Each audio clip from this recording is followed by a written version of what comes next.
When Ryan's when it's time to begin, it's on the Rewind Around with John Pollock and waiting the 18 that makes sense of these things we see in the ring every week on TV. It's Rewind Around for Monday night, download it Tuesday morning from the Post Wrestling site. It's Rewind Around for Monday night on USA Now on the John and Wade Take the Mic.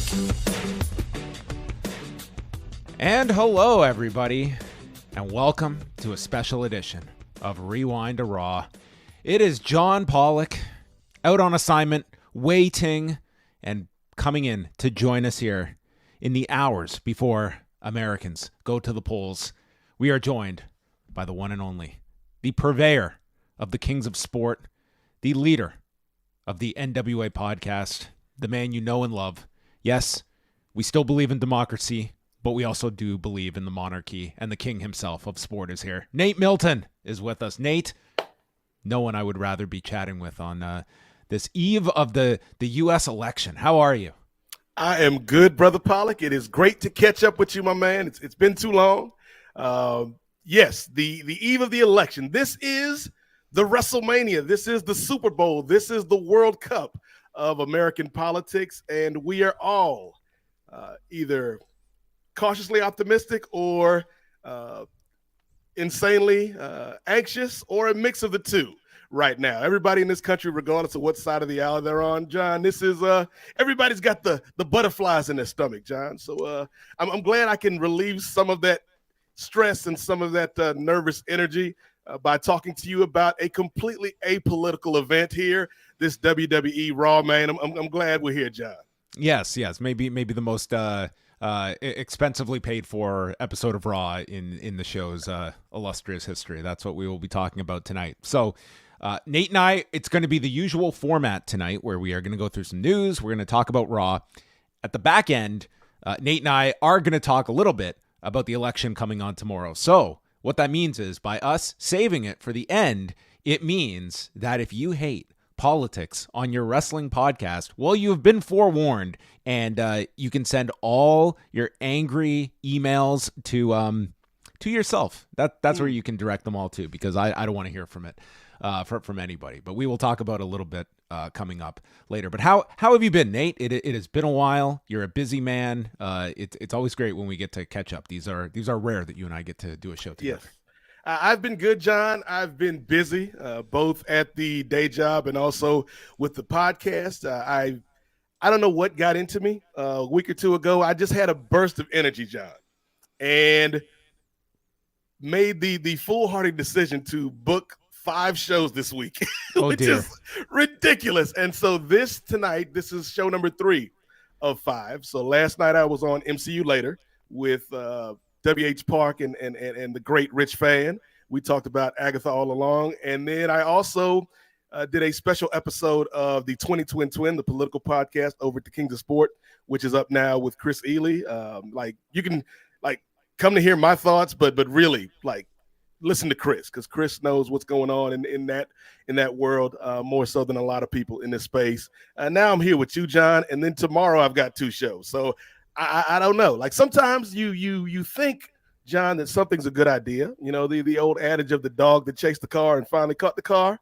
And now what is he going to do with it? And so now I'm stuck with all of these plans that I've made with none of the energy that I had 2 weeks ago. But it is good to be here talking with you, man. Well, let me get a plug out of the way, because what if I told you, Nate, I have already listened to the 20 Twin with yourself and Chris from LA, our good friend. I found the show to be so enlightening, because I won't give away the whole show. I encourage everyone to go to the Kings of Sport and listen to it. But you guys introduce a show you did from 4 years ago, previewing the various Democratic candidates, one being Kamala Harris, who ran in the 2020 race. And just to hear your perspectives of 4 years ago, and then we fast forward to today on the eve of her of this massive federal election. I just found it to be so interesting to hear where you guys were 4 years ago, what inroads she has made, the good, the bad. It was a really, really great discussion. And Chris is just a fountain of knowledge. And And I mean, man, when it comes to going down ballots, I mean, when it comes to some of the other issues at stake way down the ballot, you're the man for that. The thing, John, is you need to know your role in a tag team. Like we've seen that time and time again in pro wrestling. I know for a fact that, I am the sizzle. I am the asparagus on the side of the plate. Chris Ely is the steak. And so that show is so much fun because, again, like it's just me talking with my friend who happens to be extremely experienced and knowledgeable in this particular field. And so when I was editing it, going back and listening to what seems like a lifetime ago in 2020, like we've all aged rapidly since then. But just to hear Chris's thoughts, a lot of them still pertinent to the current election. So yeah, for anybody that is interested and wants to hear our thoughts or are just bored tomorrow, because I'm sure there's going to be a lot of long lines out of some of those polls. And, hey, 2.5 hours, we got you, man. So kingsofsport.com, check it out, man. I think it's a really, really good show, mainly because of Chris Ely. Well, do check that out, and we'll circle back to the political discussion a little later on in the show. I do want to let people know that coming out late tonight, if you're listening to this on Monday, late tonight, we will have a review of the Power Struggle show up on the Post Wrestling Cafe. Bruce Lord and Karen Peterson have just wrapped up a show on that, so as soon as I'm done getting this show up, that will be going up on the cafe as well. Wei Ting will be back with me on Wednesday after Dynamite, and we've got the head-to-head battle on Wednesday because Braden and Davey, they will be covering NXT at the 2300 Arena. I'm going to get some of Nate's thoughts on this Wednesday's battle. But first of all, just some highlights coming out of Power Struggle today. I did get to see just about all of the show. The main things coming out of it, a bunch has been set up for Wrestle Kingdom. Kenny Omega made his appearance on the show, indicating a return is in the near future, indicating January 5th, and then shot an angle with Gabe Kidd backstage. And at this point, Nate, we're almost a year that Kenny Omega has been on the sidelines. How sorely missed has he been from the AEW product? And are you surprised that here this return, it's really a New Japan-centered one, of course, will follow at some point in AEW? I can only speak for myself as somebody who watches AEW programming, John. To me, he has been sorely missed. And that's not to say that the talent that is there, whether you're talking about Moxley or Swerve or, the Hurt Syndicate, I dug that angle last week. But there is a Kenny Omega-sized hole, to me, missing in that program. So it's good to see him back. I don't, think it's odd that he showed up there rather than an AEW because he's kind of like an international citizen. He's a citizen of the world, John. They love that man over there. And I think one of the things Kenny Omega needs to do when he gets back to AEW, though, and it's something we talked about on the NWA podcast, John Pollock, figure out all these damn factions. Because not to sound like the old man telling people to get off his porch, I grew up with factions, John. Four Horsemen, NWO, DX. I grew up with factions on these streets. AEW has way too many damn factions. And somebody got to figure that out, whether that's TK or Kenny. Somebody's got to figure out and be like, hey, everybody can't be in a group. Somebody got to roll solo. So good to see Kenny back, man. We have missed him, and I can't wait to see how his inclusion in AEW kind of maybe crystallizes some of these storylines that they've got going on. The other big appearance on today's show, which did take place in Osaka, the main event saw Zack Sabre Jr. retain the IWGP Championship against Shingo Takagi, a excellent match that the two had. And then afterwards, first it was Shota Umino coming out to challenge Zack Sabre Jr., and Zack did not seem too moved by this challenge. And then, as you thought things were wrapping up, Ricochet's music began, and out comes Ricochet, lays out Zack with a springboard clothesline, and proclaims that he is still the effing man around here, and this title will prove that. So Ricochet going from middle of the card in WWE to potentially a championship match at the Tokyo Dome, indicating January 5th, and then later Zack accepting that challenge. So it looks like January 5th, we will get Zack against Ricochet, and they're certainly hinting that Zack will face Umino, whether it be January 4th or another date. Zack and Umino on January 4th does not seem Tokyo Dome level at this point, but we will see. They are trying very hard to establish their next rung of stars to come up, but here is Ricochet, that coming back to New Japan after 8 years and certainly not being put into the junior heavyweight division, rather right into the deep end with the IWGP champion. Couldn't be happier for the guy, John Pollock, because I think taking a leap of faith, right? Even though some people could be like, hey, like, what was the leap there? He's going to a company that obviously wants his services. He's going to a company that's obviously going to compensate him. But there is a leap in leaving something, like, even if it's not the best situation, John, it's something I'm comfortable with, right?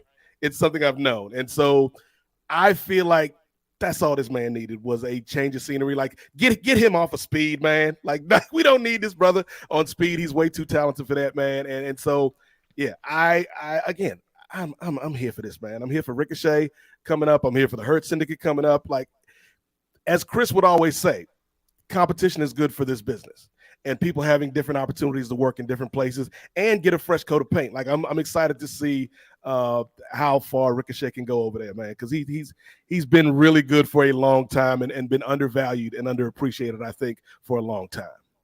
Yeah, and like the pairing of a Zack Sabre Jr. and Ricochet, and in a setting Ray Williams' favorite wrestler, Zack Sabre Jr. Oh man, Ray is going to be on fuego when it comes to January 5th. But the Tokyo Dome, like that's a really compelling match for a lot of reasons.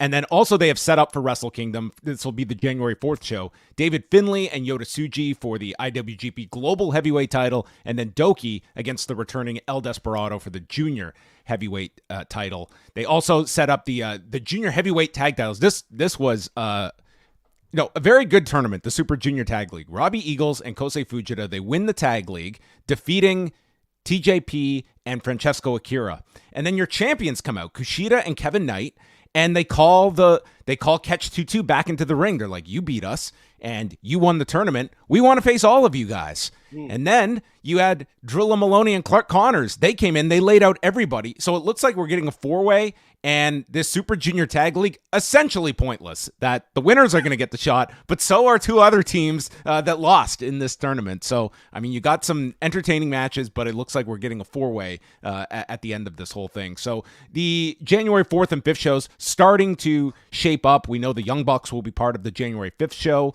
and obviously they are setting things up with Kenny Omega. A lot of people speculating it could be him and Tanahashi against the Young Bucks. And it's going to be interesting to see how much promotion that January 5th show gets from AEW. This is going to be multiple promotions, all sending talent, and it's New Japan staging two back-to-back nights at a time when New Japan is not at its hottest. It is a big gamble running such a huge stadium 2 nights in a row, Nate. Yeah, it's a risk. I think it's a risk that could pay off, though. I love the collaboration and the cooperation. And here's the thing. I am the most casual of casual New Japan fans, John, not due to any outstanding issue with the product, but just because time. Like, I don't have time to watch all these shows, John Pollock. That's a lot of people.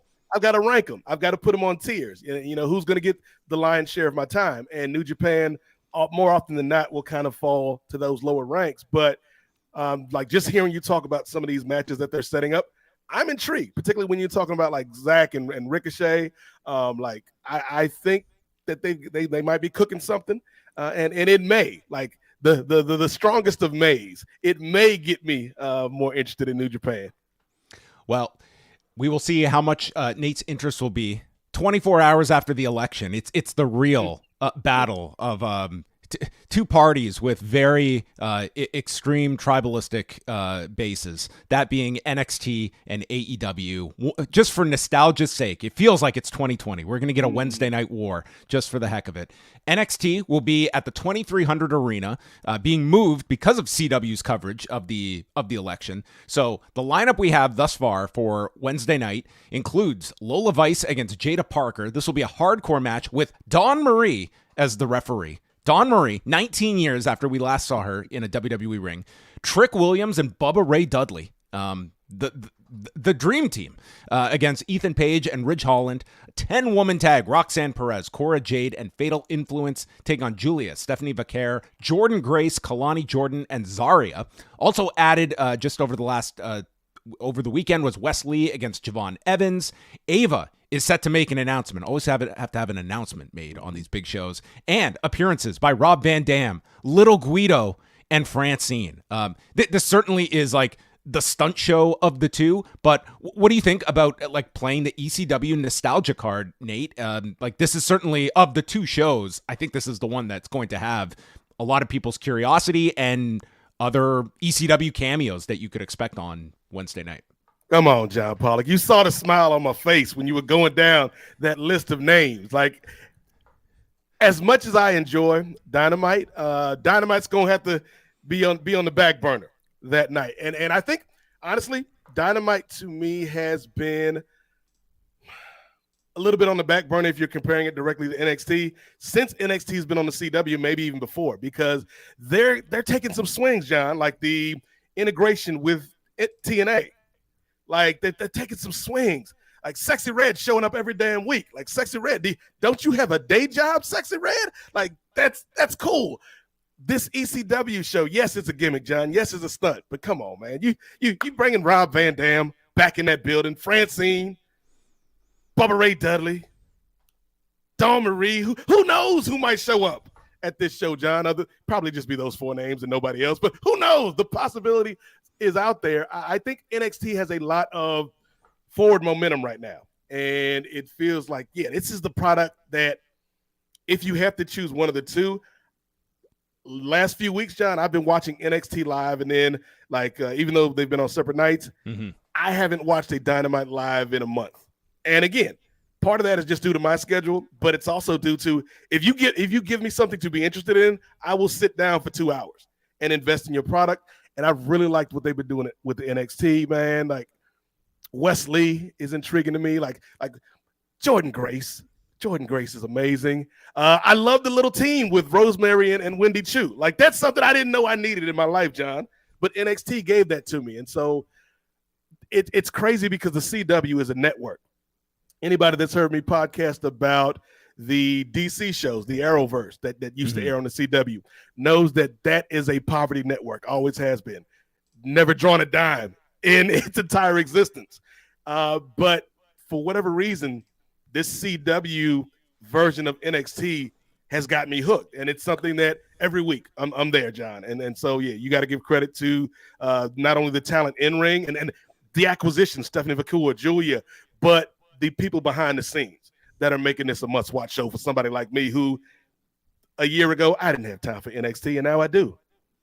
Well, I'm always curious on these shows of like integrating the older stars with your current, like the current guys in NXT. And I think that like Little Guido and Tony D'Angelo, it's a natural. And I think that, you've seen that over the years of where I think, on the main roster when they've done those legend shows, like it used to be sort of just, the legends just come, they could lay out FTR, lay out some of the younger guys, and they've really gotten a better handle on that now where it's like, what can we get out of this for the current crop of guys that we're using? And I think you're going to see a lot of that integration seen on Wednesday night. And I think there's another thing, John, real quick, that like whenever legends show up on NXT, to me, it always hits more than when they do on the main roster. Because when they show up on NXT, it's actually a different generation. And on the main roster, yes, you might have some age difference. But for the most part, it's like, hey, I used to work with that guy, but he didn't stick around here. Or she didn't stick around here. And so seeing them mix it up with these young cats on NXT, it actually feels like, yeah, like these are legends coming to talk to these young people. And it's cool. So Dynamite is countering from Manchester, New Hampshire with Claudio Castagnoli and Pac against Darby Allin and Orange Cassidy, The Learning Tree against Mark Briscoe, Kyle O'Reilly, and Tomohiro Ishii in a fight without honor, Penelope Ford taking on Jamie Hayter, Adam Cole against Malachi Black, Konosuke Takeshita and Kyle Fletcher against Ricochet on his trip back from Japan, and a partner to be determined by Ricochet, a face-to-face confrontation between Christian and Hook, and an appearance by the newly named Hurt Syndicate.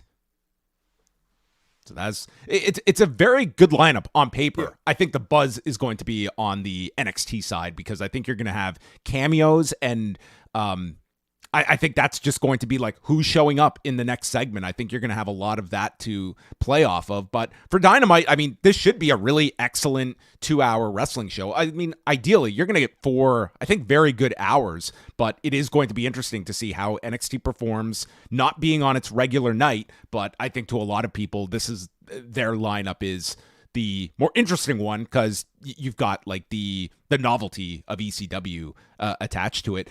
Just on the note of AEW, what were some of your thoughts on now that we have the full introduction of the Hurt Syndicate and Bobby Lashley in that fantastic suit last week? The introduction and also Shelton Benjamin that I think has silenced a lot of critics in terms of like his first month in AEW, where he has really shown up in these performances. And I think hardly just like an extra guy in this group. Like he came out and has had some very good performances.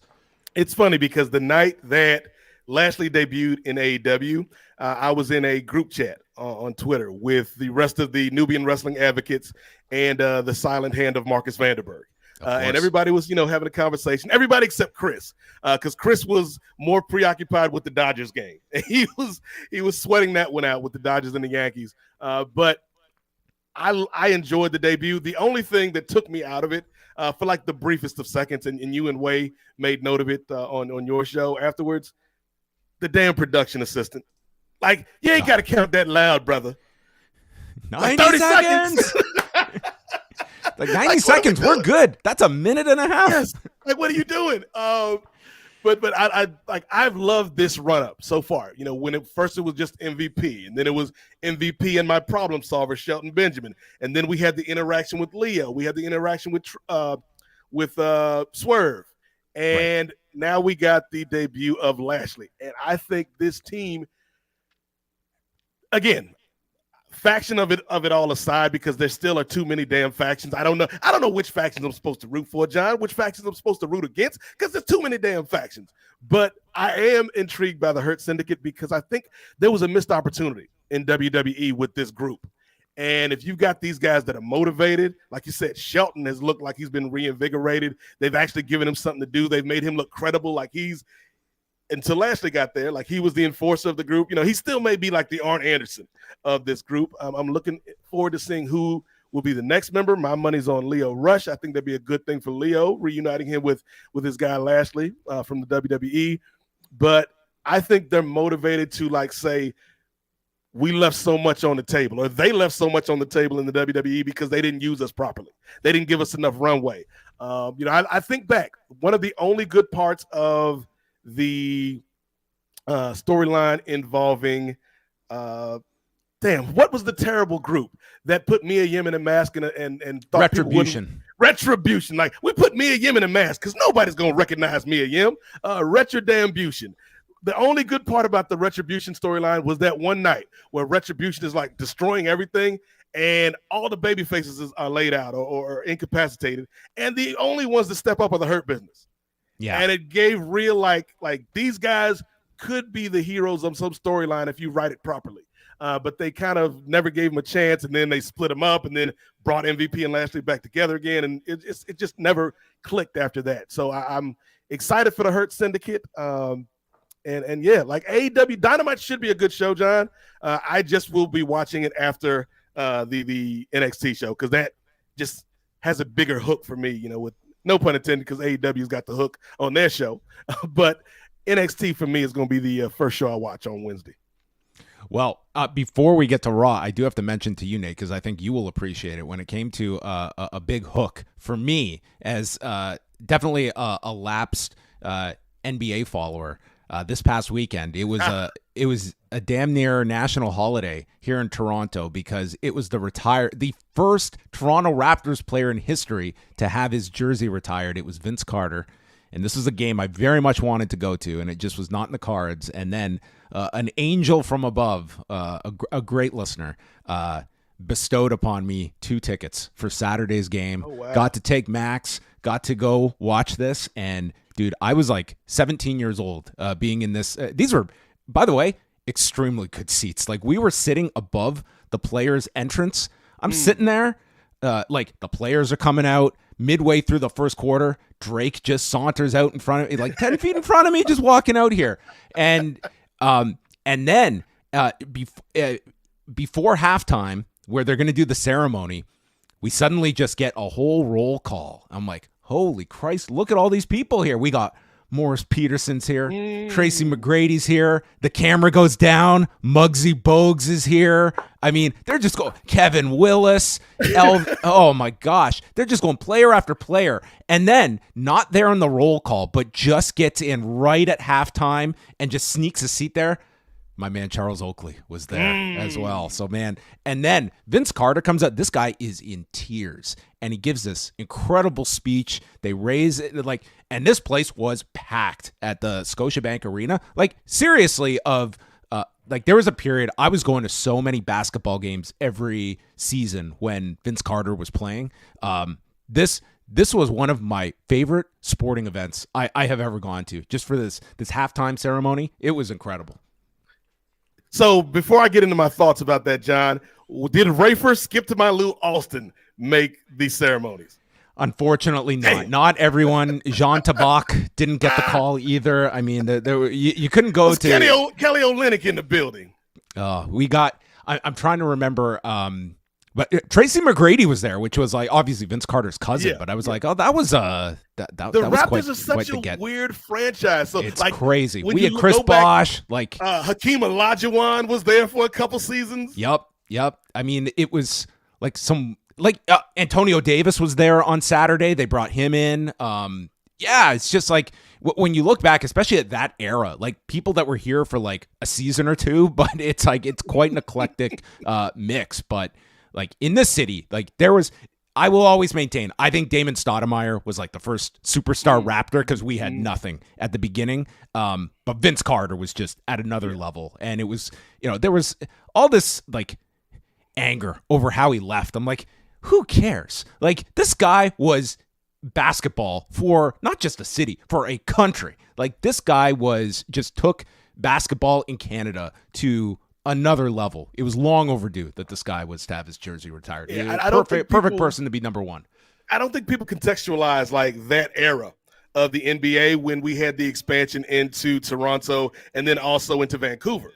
And we saw how Vancouver ended up due to various factors. But like, it was a hard sell for a lot of athletes at the time because it's like it's this unknown. Like, I'm going out of the country to play for this team in this city that I have no frame of reference for. And when you have people like Stoudemire or Vince Carter go there and have, success to a certain extent, it kind of gave permission to guys in free agencies like, okay, maybe I'll check them out. So Vince Carter is athletically the closest basketball player I've ever seen in my life to Michael Jordan with what he could do on the court. Now, obviously, there's a disparity when it comes to kind of the winning of it all. Yes. But he was never in a position on some of those teams to win it all. But yeah, a great honor for Vince Carter, and not 22 seasons this guy got out. Like, that's and spent some time in Atlanta. I have nothing but good things to say about Vince Carter, and not even Drake beefing with DeMar DeRozan could ruin the moment, John.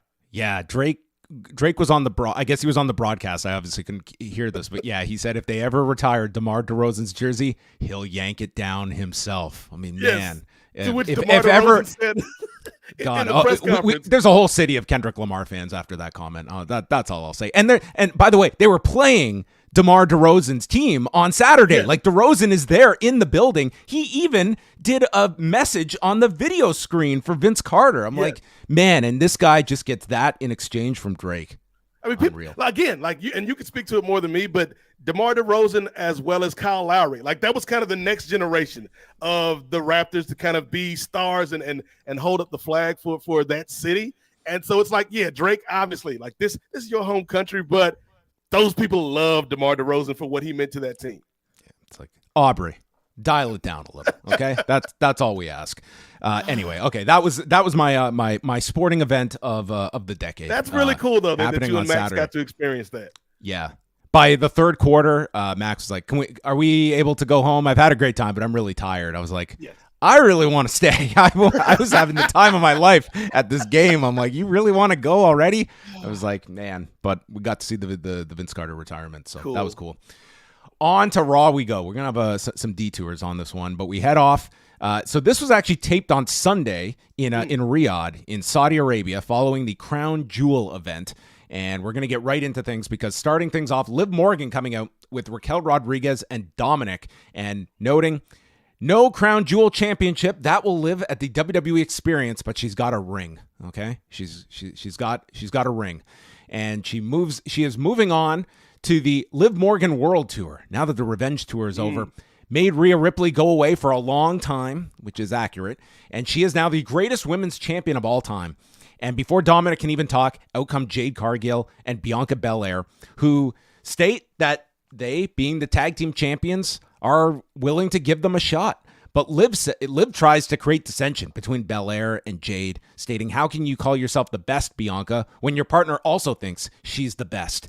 And state that her and Raquel have a real friendship. You two are only together because of your championships. And Belair's ready to have a match tonight. Adam Pearce races down to calm them, and Liv makes a reference that Jade is going to stab Belair in the back. And then Belair nails Liv. And Pearce announces a battle royal to determine the number one contender for Liv Morgan's title, with Belair and Jade taking part in things. So continuing, I think, to sow some seeds of like Belair and Jade down the road here and setting up this battle royal. But any of your takeaways from Liv, Belair, Jade in this opening promo segment? Only takeaway is that they've quietly kind of got a decent mix for the women's tag titles now, where you've got, the Kabuki Warriors. You could throw Liv and Raquel in there. You could throw Lash and Jakara in there. It's like for a division that was so kind of a year ago, there's actually some compelling matchups. Like, I was like, you know what? I would be down to watch Bianca and Jade versus Liv and Raquel. The other thing that I noticed in this segment was, yes, they are subtly sowing the seeds of discontent for this team, and we'll get a little bit more of that in the Battle Royal. But I really also love the outfits that Bianca and Jade had on. I didn't watch the Saudi show on Saturday or Sunday. I was at work, and even if I wasn't, I probably wouldn't have watched it anyway, John Pollock. But I don't know if these are the outfits that they had on then, but I like. They had different ones. Like they had separate ones for Saturday and Monday. And that's one of the things I'll say, like, again, when we get to this Battle Royal, like, that's always kind of one of my favorite things about this show in particular. It's like the creativity. Like, how do we come up with an outfit that stands out but also kind of adheres to the sensibilities of the country? And I dug what Bianca and Jade were rocking. Yeah. How have you found the progression with Jade Cargill so far, and how this tag team has facilitated that? Do you feel like if we're looking at a potential breakup like Royal Rumble onward, what's kind of your forecast for where Jade Cargill is now that we're about a year into her run? It's good. It's good. You have to give that one some thought. Wait a minute. Yeah, it could be better, but it's good. I think putting her with Bianca, it was a smart move. I do still kind of I like the big three. I like the idea of them with Naomi. I like the big three. I wish they would do more with that. But Jade is kind of what she is, right? Like, she can get incrementally better in ring, but what she does on the mic, how she presents as a character, you can't teach that. Like, she's a star. The in-ring just hasn't caught up to that yet. And so I'm intrigued. I wouldn't pull the trigger on the breakup so soon. I would kind of let it cook for a little bit, get it to the point where the fans actually want to see it. Because I don't think right now they want to see it. I think they're enjoying this team for the most part. But if I'm Jade and I'm looking back at the past year, I'd probably feel happy, content maybe, but know that, hey, I can do a little bit more, and also the company maybe can do a little bit more to make me the star that they know I am and that I know I am. So the Battle Royal featured Bianca Belair, Jade Cargill, Damage Control, Sonya Deville, Lyra Valkyria, Zelina Vega, the Unholy Union Ivy Nile, Caden Carter, Katana Chance, who is still wearing a face mask after she had broken her nose a while back, Maxine, and Natalia. So heavy female presence on both the Saturday show and this show. Okay. And we've got a pretty heated, like this crowd was pretty outstanding for the whole 2 hours. Like they were like super electric for most of this show. So we went through a lot of eliminations here. We don't have to catalog all of them. They were very disappointed when Maxine was eliminated. And then Vega eliminates Ivy Nile using a Tiger Feint kick. Baszler, they did focus a bit on Baszler, DeVille, as they send Natalia out. Then Belair and Jade dump both DeVille and Baszler out. And the final four are Belair, Jade, Lyra, and Io Sky. And we have Belair and Jade working together. And they throw Valkyria and Io over the top. They hold on, but Jade and Belair just turn their backs and assume they're eliminated, and they start to have a face-off like they're the final two. But Valkyria and Sky both recovered and just took them out. So we got the tease here of Jade and Belair, and I could certainly see this kind of reaching like another level at like a Royal Rumble or something where these two, there's a situation where one could eliminate the other, something like that a few months away from now.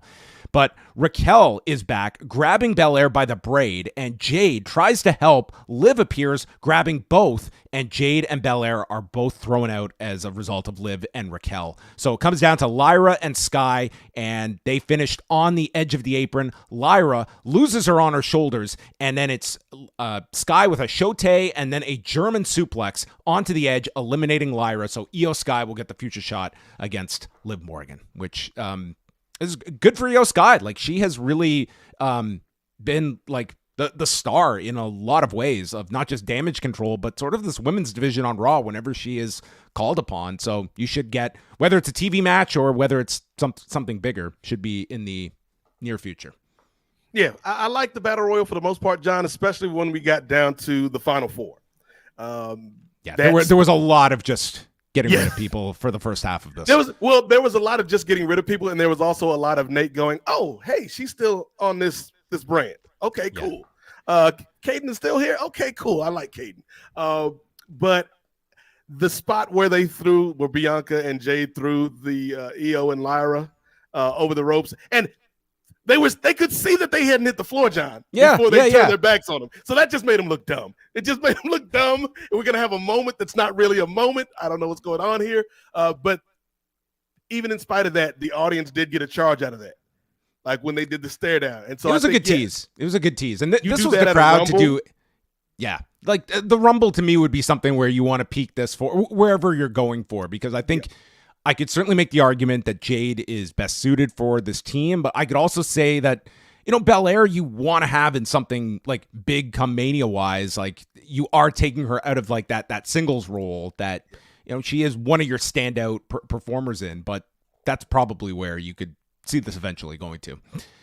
Kathy Kelly is backstage with the New Day, and we have Kofi and Woods, both with different perspectives on the loss last week in the number one Contenders match, which was won by the War Raiders. And Woods explains, we should have won, but blames Chad Gable for interfering. And Kingston was great in this segment. He's just like shaking his head, and he disagrees. And Woods says, well, you dropped the ball. Kofi's like, I dropped the ball? And before we can get, as mom and dad are yelling, we cut to the Wyatt Sicks video, which just takes over the feed. And it's an old clip we see of The Miz from like 9 years ago, promising to make Bo Dallas and Curtis Axel stars that their families could be proud of. There was no Joe Hennig on this show, but at least a fleeting reference to him. And then we go to Miz, who last week, after we finished Rewind to Raw, Way played this video for me that they uploaded on WWE.com of Karrion Kross learning that The Miz has been kidnapped. It was the funniest thing I had seen in the longest time until I saw a movie clip for Tito Ortiz today. But Miz denies being involved with the Final Testament. Dallas explains, we never cared about the Final Testament. We wanted you because of the pain you've inflicted on others. You will beg for mercy. And then out of nowhere, Uncle Howdy appears to theoretically murder The Miz on camera in this pseudo snuff film that we had before we cut to break, and then had Cole and Graves react out of caution and then move on to the next match. Oh, a lot to unpack there, John. So let's start with the Kofi and Woods of it all. I'm torn on this angle. I have faith in it just because I have faith that if Kofi and Woods are kind of leading the charge on this and they're motivated to do something different than just do the standard thing they've been doing since Big E was hurt, or has been hurt. Maybe they'll give me some good storytelling here.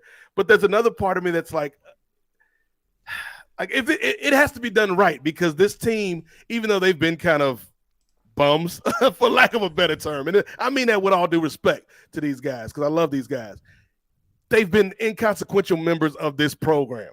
And the New Day breaking up has to mean something. And so I hope they handle it with care. I hope they get me invested. Like I have liked the little back and forth between Kofi and Woods the last few weeks, but I just don't want this to be some dumb mid-card angle that is hot for 2 or 3 weeks, and then after the pay-per-view, we never hear from these guys again. If you break up the New Day, that has to mean something. And speaking of meaning something, these damn videos, John Pollock, these damn Wyatt. Where videos. are you at on the Wyatt Sicks? Because I'm not on board with this. I know they're trying very hard to get this across. I don't know. It's the best I can say is that it's a very small part of the show. Yes, like it doesn't take up the whole show. God bless them. I'm happy they're all getting checks, regular checks. I love the long-term storytelling. This is actually just a B team beef. All these innocent bystanders. all these breadcrumbs that Vince McMahon was planting a decade ago. The New Day, it would all build up to their anniversary 10 years later. Curtis Axel and Bo Dallas, like all these little nuggets that were right there for us a decade ago. I don't know with the Wyatts, though. Like, what's the end game? What is their ultimate function on this show? Like, I kind of dig that they're these creepy, avenging angels punishing people for their sins. Like, that's an interesting way to kind of frame this group. But other than that, the videos are getting kind of samey, getting kind of repetitive. So yeah, I'm happy they're getting paid. I'm happy that Bo Dallas is on TV, man. But other than that, it's inconsequential right now. Am I to have sympathy for the Wyatts in this, that they were wronged all these years ago, that now they have kidnapped a father of two, that his heelness, for lack of a better term, is pretty harmless on this show? It's just like he's this goof. I don't want to see this man lose his life as a result of this. I am not Team Wyatts in this battle for my sympathy. I'm rooting for the guy to be saved by the authorities here, and for Bo Dallas to be properly, arraigned. That's what I'm rooting for here. But when's I don't the last time they wrestled? Was it the American Alpha match? Well, they had the match. I think so. They wrestled not all that long ago. They pace these out to be like once every 6 weeks they do a match, which is fine. That's fine. Let's do these every so often. Then it was a recap from Saturday when prior to the college football game, Bill Goldberg announcing that in 2025 he shall retire. Time, date, opponent, all to be worked out, but it's coming in 2025. So yes, Nate, it'll be a farewell to John Cena, Hiroshi Tanahashi, and Bill Goldberg. Now, I know the latter is going to be the one that really pulls at your WCW heartstrings. I mean, that's the big three right there, John. That's the big three of modern day wrestling. But yeah, I am somebody who is always going to have a soft spot in my heart for one Bill Goldberg on these streets, John Pollock, not only because he played very sparingly for my beloved Atlanta Falcons, but because he was such a big part of my WCW fandom. I know there's a lot of people that have issues with one Bill Goldberg, and I understand their reasons behind those issues, but I'm here for it, man. I'm here for Bill Goldberg having this farewell match or farewell series of matches, whatever the case may be. I feel like Tony Khan should have been the one to drop the check for that, because I feel like it would mean more in AEW than WWE, but that's just me. But yeah, I don't know. Like, I don't want him. I think the scuttlebutt is Goldberg and Gunther. Like, I don't want that. Like, I don't want that for Gunther. I don't want that for Goldberg. I don't want that for me as a viewer. It's a weird match to do because I do think there's a lot of fans like yourself, Nate, that if we're going to do the farewell Goldberg match, like he's the kind of character I don't know if you want to see. Like, let's be honest, this match, it's probably going to be less than 10 minutes. It's not going to be long. Like, there's a Goldberg match that I think that's what the audience wants to see, is just Goldberg kill someone on the last way out. And like, he's not the character you want to see necessarily just putting over the next guy. And part of that is that that's been the second stage of Bill Goldberg's WWE tenure has been, you know, he's brought in and he loses to the next guy in line. Like, we've sort of seen that. My question to you is, and I'll keep this specific to Goldberg or Cena. Do you see, will anything be able to top Sting for you? In terms of a retirement that was done well, do you think they can replicate that for Cena or for Goldberg with either of these retirements? Because I think for many fans, with the immediate reference of Sting, that is going to be the benchmark.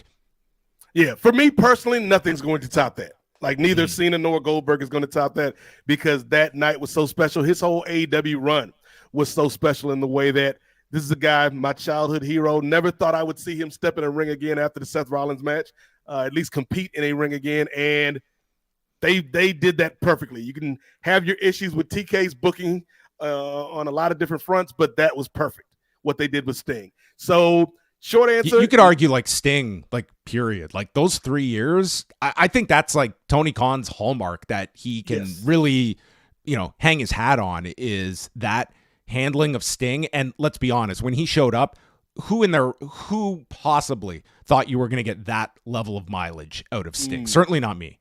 No, me neither. And I'm one of the biggest Sting homers on the planet. But I think Goldberg will definitely not get the Sting treatment. Goldberg's just going to get a match. John Cena, though, if anybody's going to get that Sting treatment, it would be John Cena, because he is their guy. He is, in their own words, their GOAT. And so, yeah, I could see. And the fact that they've got a set time, like it's going to be a year with this guy, his last year. It's the farewell tour. I would be very surprised if they dropped the ball with that. Emotionally, it's not going to hit me the way Sting did, because, again, Sting's a guy I watched when I was a kid. John Cena's a guy I watched when I was a grown-ass man, John. But it will be emotional for those who grew up with Cena, like the youngest in charge, Andrew Thompson, my nephew, who used to, dress up as John Cena for Halloween and go trick-or-treating with the kids, but nobody gave him candy because they couldn't see him. So I think that Cena's going to get the gold standard treatment, whereas Goldberg, hey, you're going to get a match and a check, brother. Then Cole and Graves, they react to the this terrible abduction and do their serious voice, as we now got to move on. We got a program to talk about. The New Day against the War Raiders. So part of this, they spent time going over Eric and Ivar and their various neck injuries they've each had and how it's a miracle they're still wrestling, which I guess it really is. So Woods is getting beaten down. Finally, he makes the tag, and in comes Kofi, and he's fired up. He hits the SOS. Hits a Tope Con Hero onto Ivar. This is right after they're telling us about Ivar's like bulging disc that went out of his neck instead of into his neck, and then you see Kofi just drop on top of him. And then he calls for the Trouble in Paradise when Woods tags himself in, and this leads to a brief disagreement and just enough time for the War Raiders to take over, and Woods is hit with the War Machine, which is their springboard clothesline into a German, and they show the replay, and Michael Cole breaks this down like he's John Madden, how the tag should have been made after Trouble in Paradise, not before. That's how they always do it. That would have set up the elbow drop, and the New Day lose yet again. And I think this is all, they have been hitting you over the head that the end of the month is the New Day anniversary. I think that's the time that maybe you have a Big E appearance, and that's where you either, like, you shoot this angle wherever direction you're going with, whether it's they come together and win the tag titles or they break up. I think that's what you're building to, is this anniversary. Yeah, and then they did drop the breadcrumbs of Big E during the body of the match. But here's the thing. If we are going to analyze this, if Michael Cole, if you were going to be John Madden on these streets, yes, you could have made the tag after the Trouble in Paradise, but Kofi, you got to have that ring awareness. Former world champion here. You got 5 seconds to get out of the ring. more than enough time to hit a Trouble in Paradise. So that's on Kofi, John Pollock, for once I'm on Wood's side here. But you're right.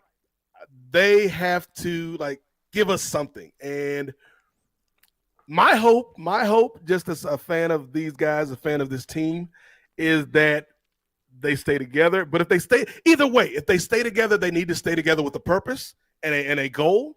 And if they break up, it's got to be done with the purpose and to have a goal. Like we got to elevate Woods through this. Like this has got to be Kofi putting over his guy to get Woods, to that next level.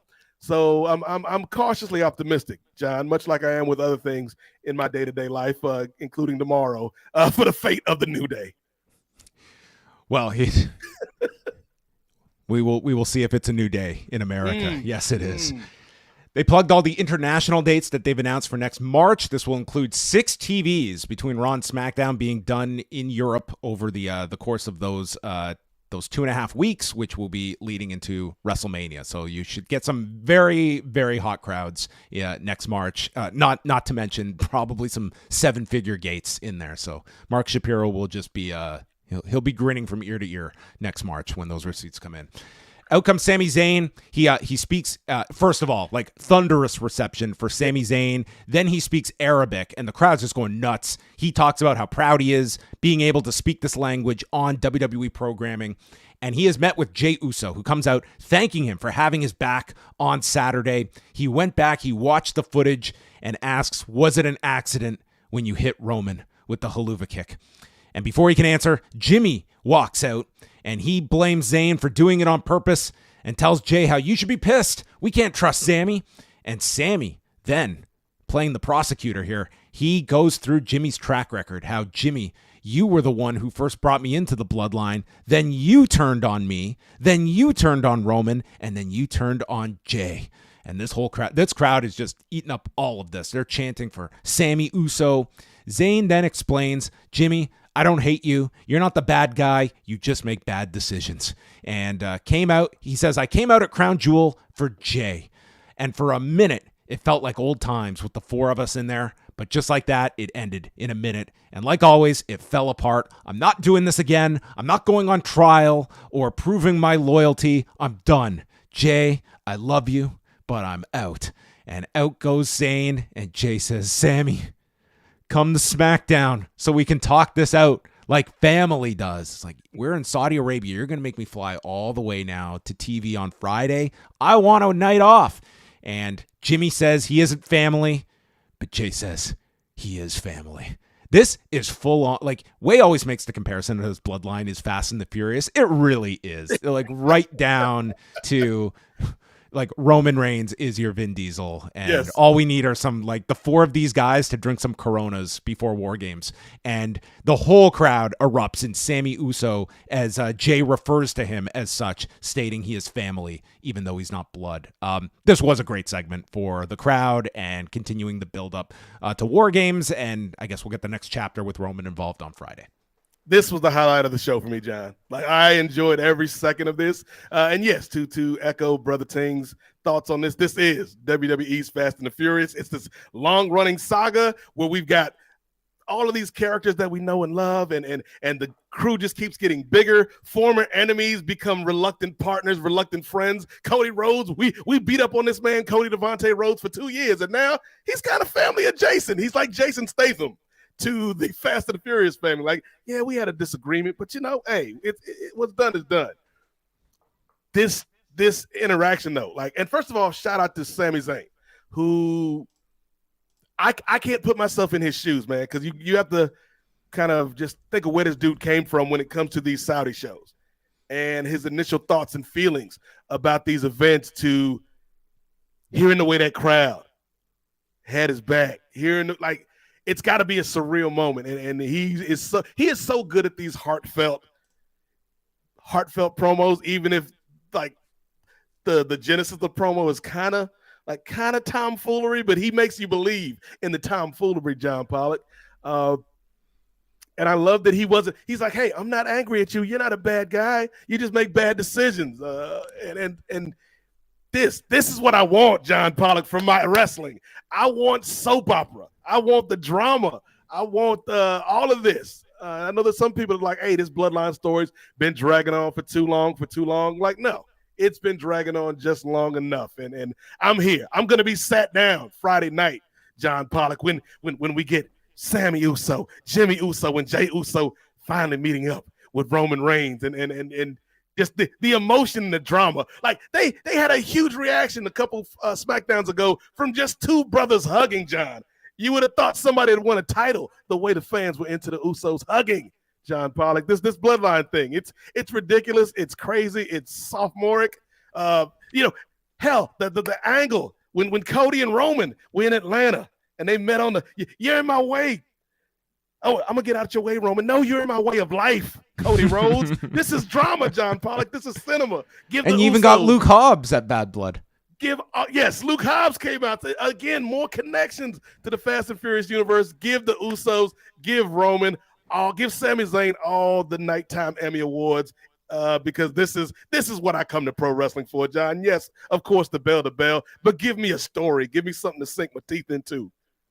You're in my way in life is probably my favorite line uttered in any wrestling promo this year. You're in my way in life.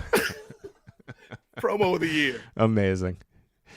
Jackie Redmond is with Seth Rollins. This was not the promo of the year. This was just full on Seth Rollins playing the Joker.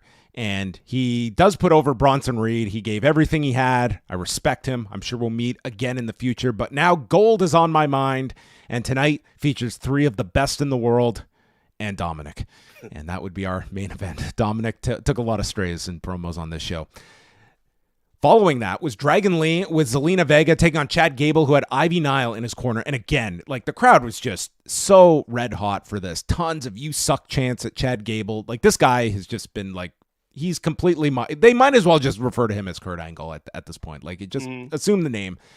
Gable delivers this overhead suplex off the edge. That sets up the first commercial.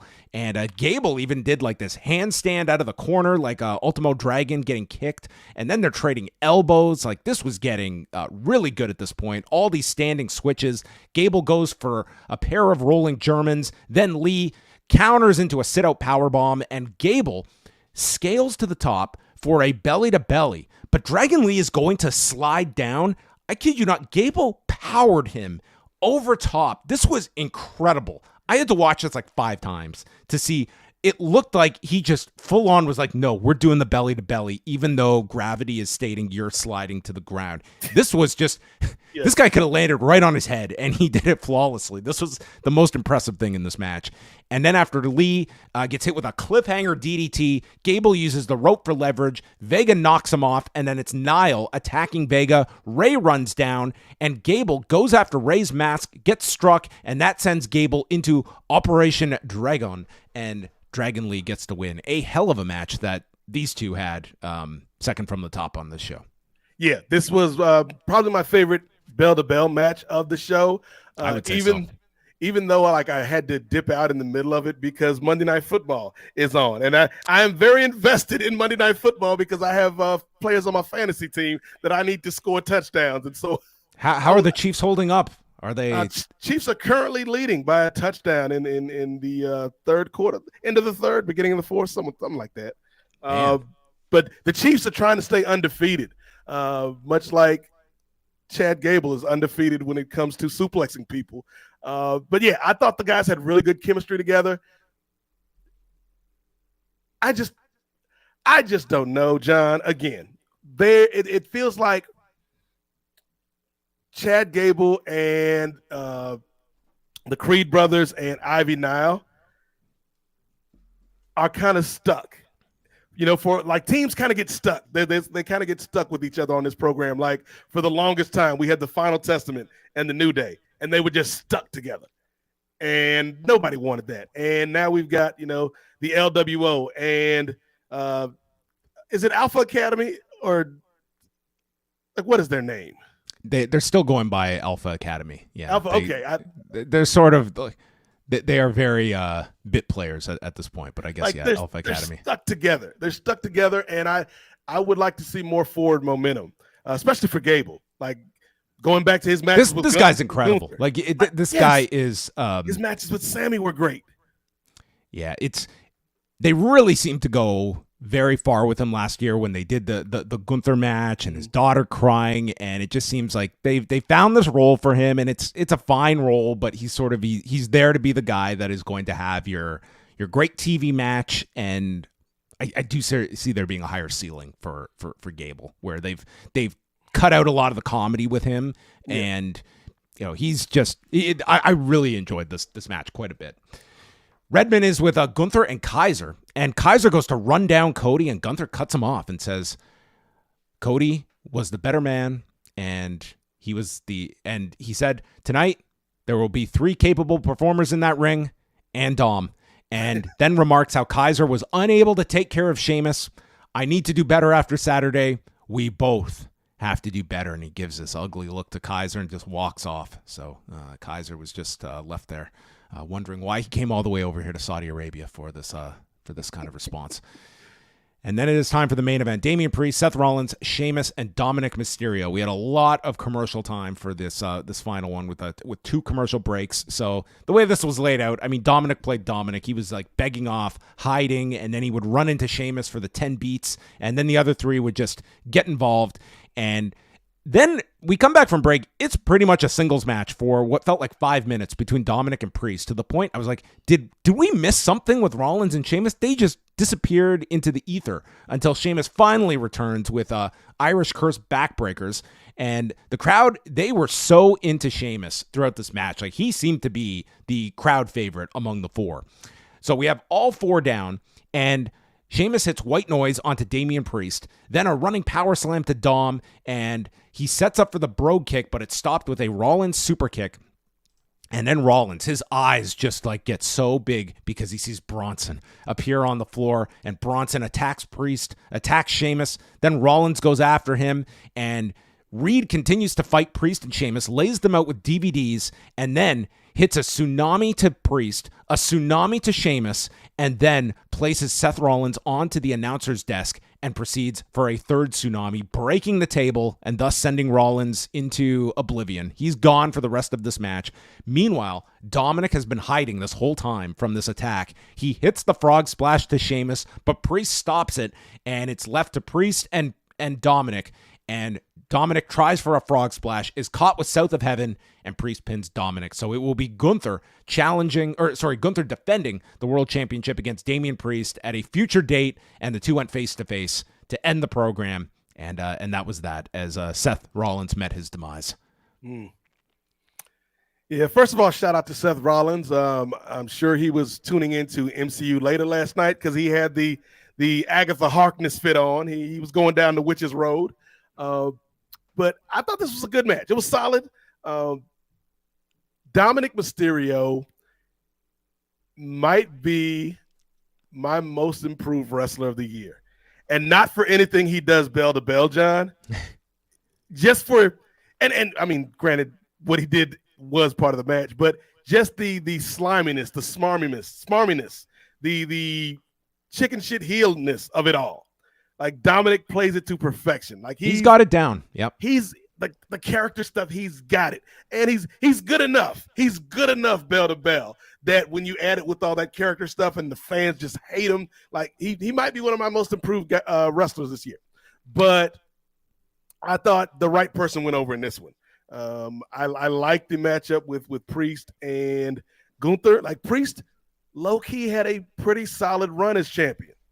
And so I think running, going to this match gives both of these guys something to do for a few months. But yeah, all in all, a solid show, John, a solid show.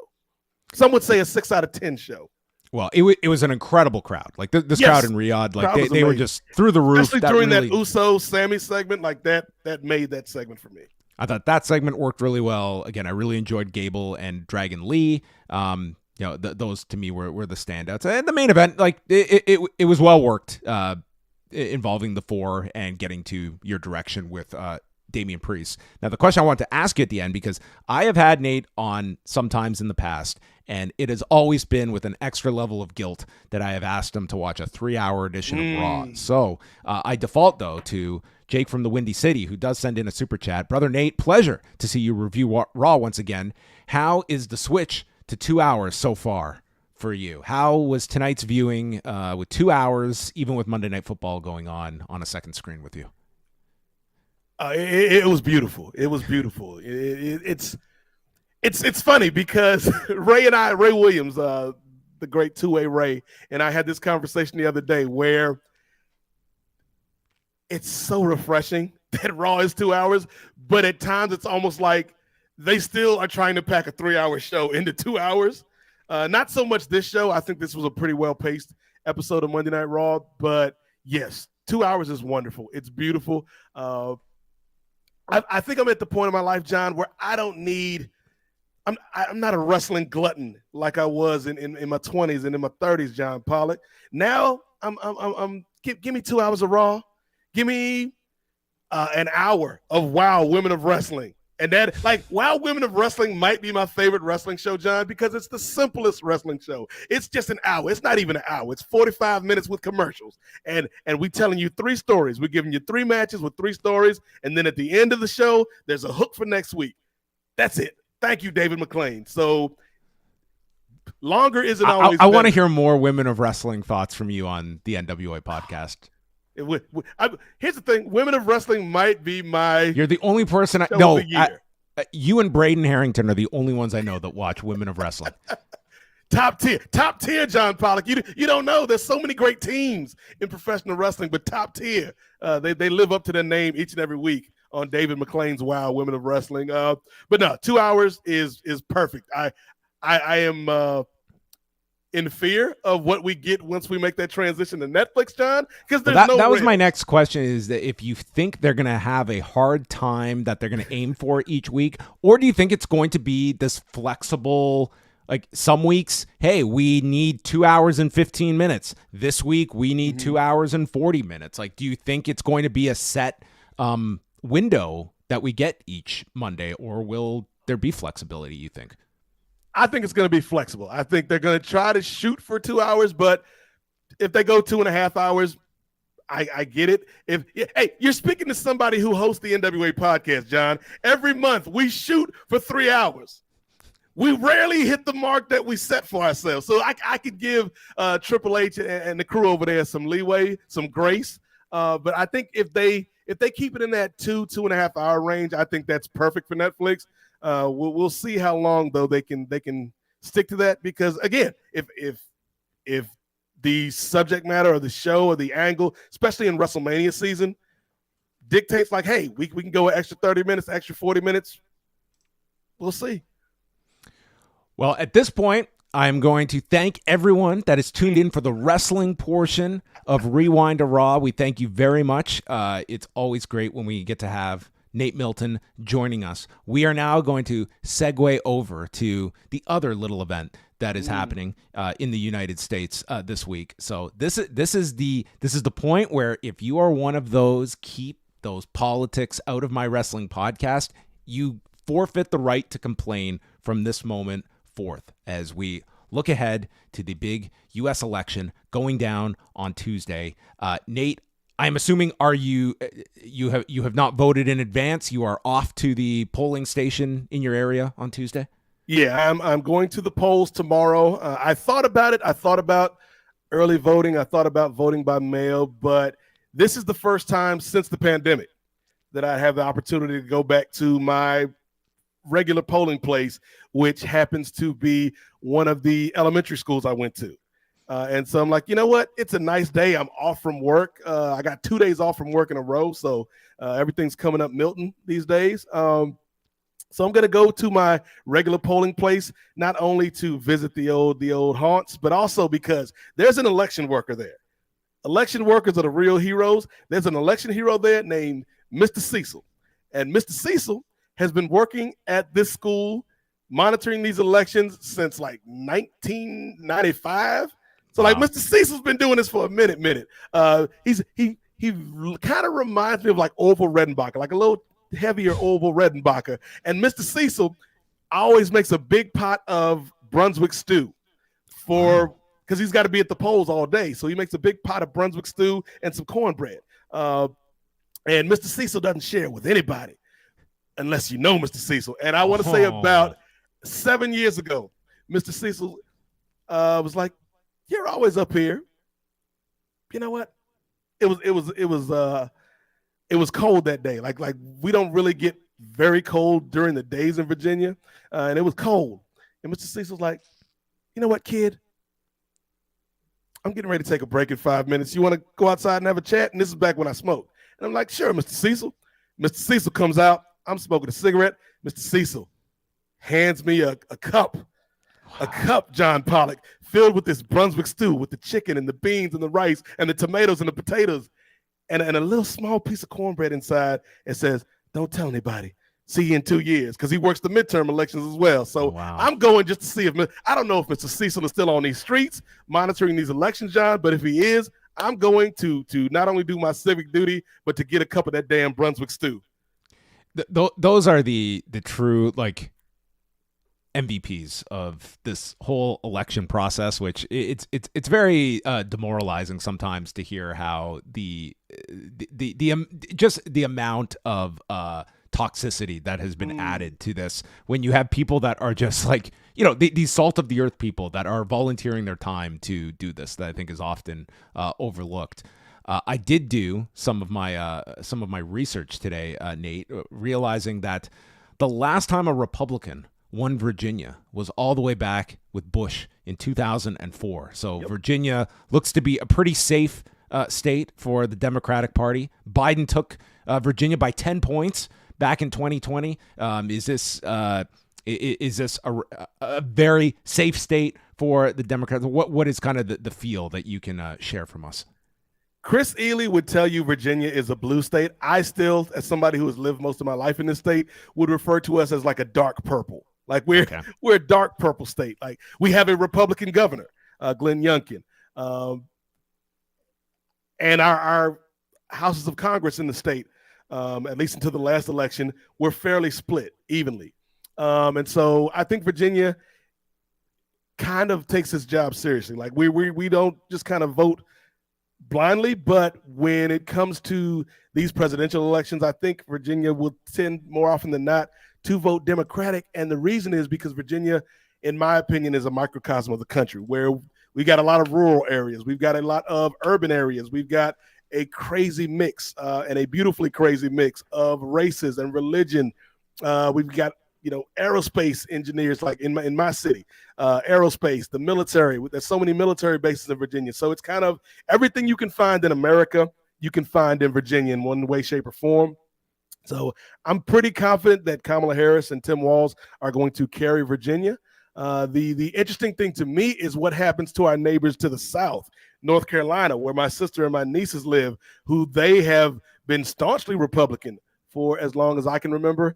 And now it may swing blue, at least for one election. Trump, cycle. I think just this past weekend, like in North Carolina, and it was sort of like this was the state that was just considered like a given for the Republicans, yes. And this is one they've had to put resources into in this final stretch. Like it tells you that like that's a very key state that I think going into this election you wouldn't have thought would be one that would be up for grabs. And spoiler alert for anybody that hasn't listened to the show, this is the only tidbit I'll give you.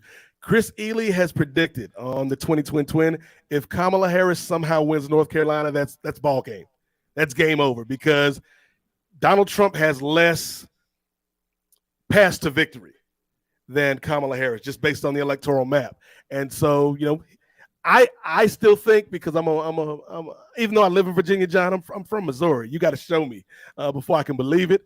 I think that Trump is going to carry North Carolina narrowly. And one of the main reasons I feel like it's so close is and we're seeing this all around the country, abortion is on the ballot. Abortion rights are on the ballot. But two, North Carolina, the GOP in North Carolina have nominated a cuckoo pants. That's as professional as I can call it, John Pollock. A cuckoo pants for governor. Somebody who is just off the wall and has all these ridiculous theories. And he, to me, is dragging Trump down in North Carolina because I feel a lot of people who would normally vote Republican are either turned off by him and are going to split their vote, or they're not going to come out and vote. And so I think there's been a series of miscalculations by the Republicans in a lot of these states, and nominating this person for mayor, for mayor. He's not even qualified to be a mayor. Nominating this person for governor is one of those mistakes, John. How have you felt just in the last couple of months about the run up to this? Like, this has been a very like tumultuous, like when you go back and just all of the events that you isolate, and it just feels as though like the assassination attempt on Donald Trump feels like that was a decade ago is what it felt like. And you just had like from that, you go right into the Republican convention, and it just seems that Trump is on such a high at that point. I thought like this guy feels unbeatable with the momentum he came out of that convention with, and it just flipped on a dime so quickly. And now here we are going into this. Like, I don't rule out any outcome. I just think like I can't even make like a grand prediction on what's going to happen here. But just in terms of this, you know, as somebody that has been voting as long as you have, you're very, you know, in tune with politics, like what this particular campaign has demonstrated to you and some of your feelings on where things are. Spoiler alert, like I am going to vote blue this election cycle. So sorry for anybody that was kind of like, which side of the aisle could the Godfather be sitting on? I'm voting blue.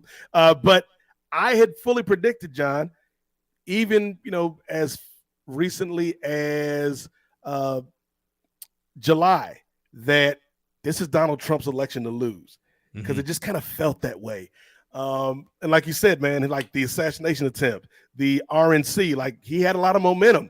But it reminds me of another big beef from this year, John, that we talked about earlier. This is like Kendrick Lamar and Drake, because when Drake dropped Family Matters, everybody was like, oh, Drake is back. Drake is fully invested in this battle. And 15 minutes later, Kendrick dropped Meet the Grams. And that changed the entire mood of that battle. And much in the same way, Trump's riding high off of the fallout from the assassination attempt. Trump's riding high off of this carnival show that was the RNC. And then a week or so later, Joe Biden gives Kamala Harris the hot tag. Joe is like, hey, I'm going to step down, even though really the Democratic Party and the Democratic elite kind of bullied me out of my position.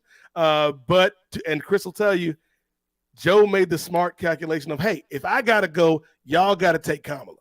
Y'all can't put anybody else in here over her in this race. And Joe gave her the blessing. And I have never seen anything like this, John, watching political campaigns. And that's crazy to say, because we haven't had a normal political campaign in this country for president since 2012. Like, that's the last normal campaign I can remember, because after that, it was Clinton versus Trump. And then it was Biden versus Trump. And now Harris versus Trump. And all of these have been abnormal elections. And there is a common denominator. If you're catching up, there's a common denominator to why the normalcy, the kind of guardrails in American politics have been subverted the last three elections. But I've never seen somebody put together a campaign damn near from scratch. Like, I'm sure Kamala had plans to run eventually, but they're like, no, you got to run now. And you've got August, September, October, and like 2 days in November to get this up and running.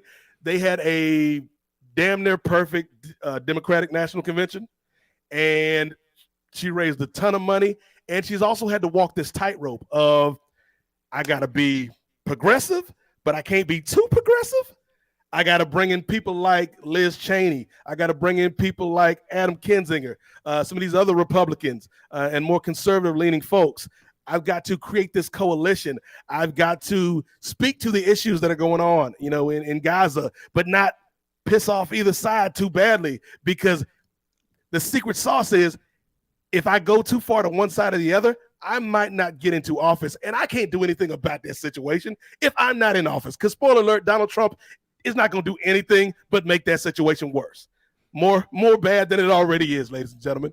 And so to see the enthusiasm, and it's funny, the enthusiasm has not been from progressives. And I don't consider myself a progressive. In my heart, John, I'm a moderate. But I feel like I've been forced to become more liberal, more progressive the last 10 years or so, just because the right has gotten more conservative. The right has gone off the rails with all this MAGA stuff. And so this election is less about policy, John. This election is less about tariffs or the tax code or the defense budget, things we'd be talking about in a normal election cycle. Now we are, for the second time in as many election cycles, having to vote for democracy, having to vote for freedom, having to vote for stuff that should already be set in stone, because we have one person who does not believe in the rules, right? Like, win or lose, the Chiefs are playing a game right now, John Pollock, and it's close. Last time I checked the score, they were tied with like 30 seconds to go. If the Chiefs lose the game, they lost the game. Like, both teams played by the same rules. Patrick Mahomes is not going to come out on TV tonight, John Pollock, and say it was rigged. It was rigged from the start. The refs were against us. We need to do this over. We're the rightful winners of the game, because Patrick Mahomes knows, hey, we played our best shot. They played their best shot, and the outcome was what it was. But no, that's not what Donald Trump can do. And so because of that, because of his inability to be like, hey, I gave it my best shot and I lost, let me try it again next time. That's part of the reason why we're in the mess that we're in now, John. And so when I cast my vote tomorrow, it's not because I think Kamala Harris is the greatest candidate I've ever had the chance to vote for. It's because the alternative is insanity. And I'm getting old, John Pollock. You know what I'm saying? I'm in my mid-40s now, John Pollock. I could be here for 10 more years, 20 more years, 30 more years, or I could walk from the polling place tomorrow and get hit by a bus. And that's the end of Nate Milton. But my nieces, they're going to be here for so much longer. And I can't let them live in a world where I at least did not vote my conscience for their future. And that, to me, is what this is all about. Like, what kind of country do we want? I've been a Republican at times in my life. I've been an independent for the majority of my life. Now, the last, 6-7 years, I've been firmly in the Democratic camp because the stakes are so high. And it's like, you don't have to agree with me. I'm sure there's a lot of people who don't agree with who I'm voting for, but that's okay because we're all Americans. One of the biggest lies they tell us in school in the States, John Pollock, is America is a melting pot.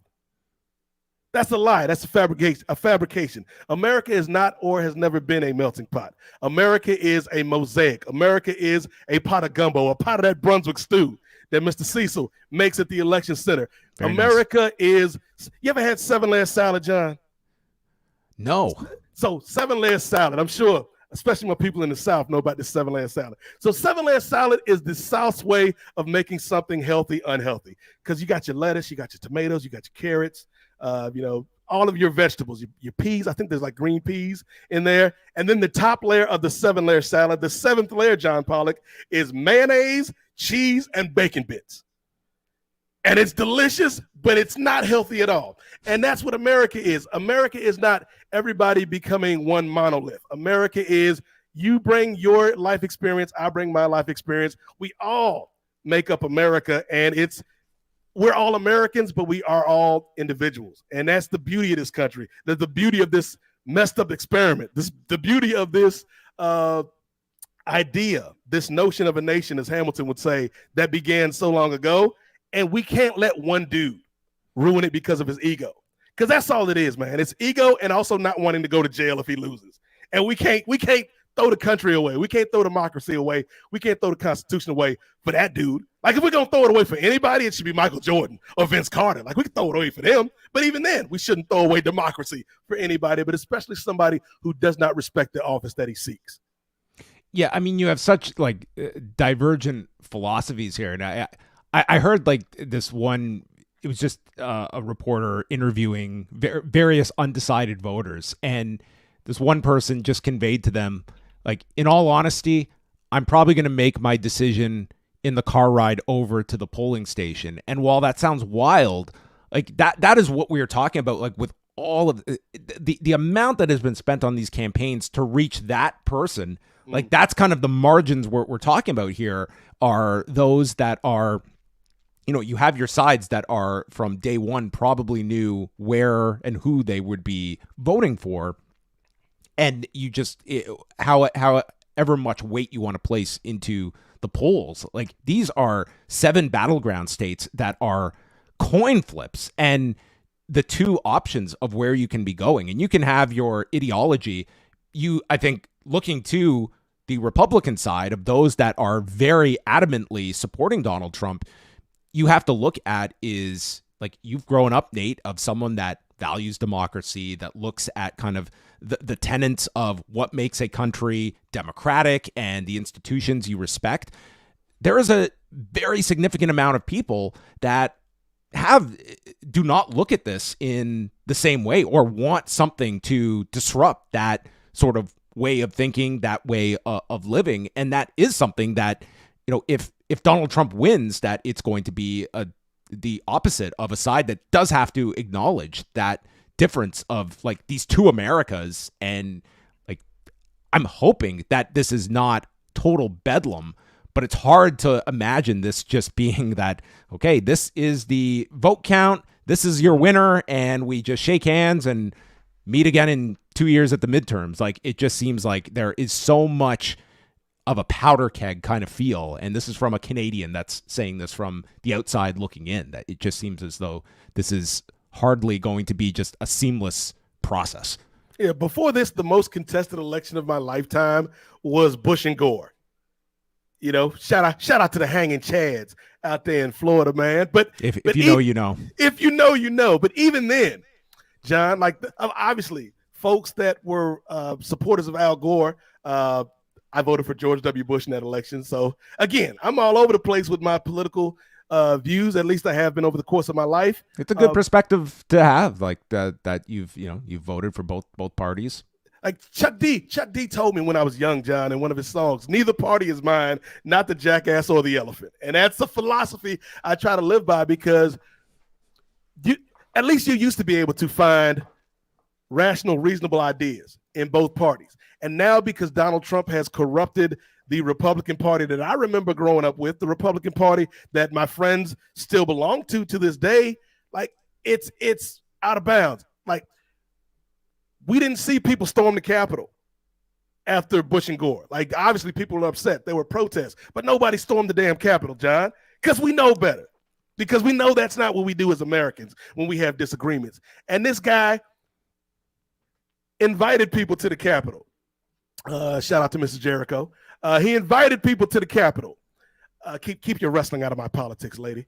He invited people to the Capitol to do what they did. And so I think when you look at the messaging, John, right now, Donald Trump and his coalition, so to speak, it's a very small coalition, but it's a very fervent coalition. They are building their brand on othering people. Like, that's what that brand is built on, othering people, talking about immigrants, talking about people eating cats and dogs, even though that's a fabricated story. They actually spent money in my state, John, campaign commercials. I'm so glad tomorrow is the last we'll see of those for a few years.